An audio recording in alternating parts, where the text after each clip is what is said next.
So get this, a sitting congressman is suing one of the most powerful financial agencies in the entire country. And we're not talking about just some political spat. Nope, this is a full-blown lawsuit that alleges a really serious abuse of power, right at the heart of the U.S. mortgage market. Let's break down what's going on here. Wow, those are some heavy words, right? And they aren't just for show. They are pulled word for word from the legal complaint filed by Representative Eric Swalwell. This one quote really sets the tone for this whole thing. It alleges a deep, deliberate misuse of government power. You know, this whole case forces us to ask a really important question, especially today. When does a political fight cross the line?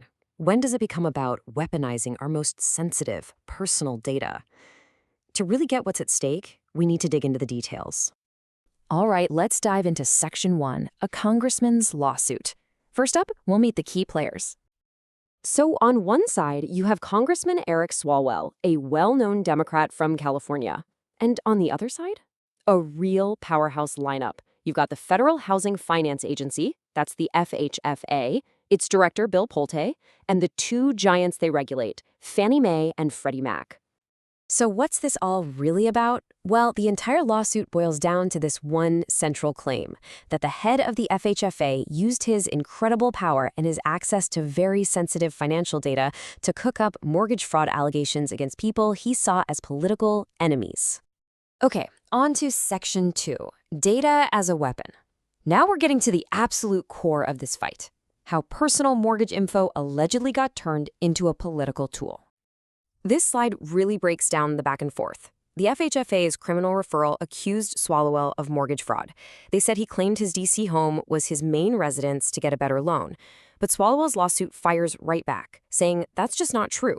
It points to a sworn affidavit that stated the house was for his wife and that his permanent legal home has always been in California. And this brings us to the legal bedrock of Swalwell's whole case, the Privacy Act of 1974. This is a super important federal law, and it was designed for one specific reason, to stop government agencies from playing fast and loose with our private information. And here is where Swalwell's legal argument really snaps into focus. His lawyers quote the act directly. They argue that the second the FHFA sent that criminal referral over to the Department of Justice, they broke this very specific law, a law meant to protect his private data. Now for Section 3, connecting the dots. Because Swalwell's lawsuit is arguing this wasn't just some isolated incident. No, it claims that his case is just one piece of a much bigger, coordinated political operation. And here's a really key piece of evidence from the complaint. It alleges Swalwell wasn't the only one in the crosshairs.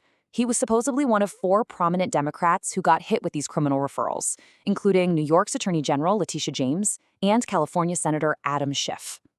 The lawsuit really leans on the case against Letitia James as a prime example of this so-called pattern. I mean, look at this timeline. You have a U.S. attorney who resigns. 2 of his assistants get fired because they were hesitant to press charges, and then the whole case gets tossed out by a judge who said the new prosecutor was appointed unlawfully. It's a lot. And that brings us to Section 4, a trail of firings. The lawsuit claims this campaign wasn't just aimed at Democrats on the outside. It also allegedly went after anyone on the inside who started asking questions.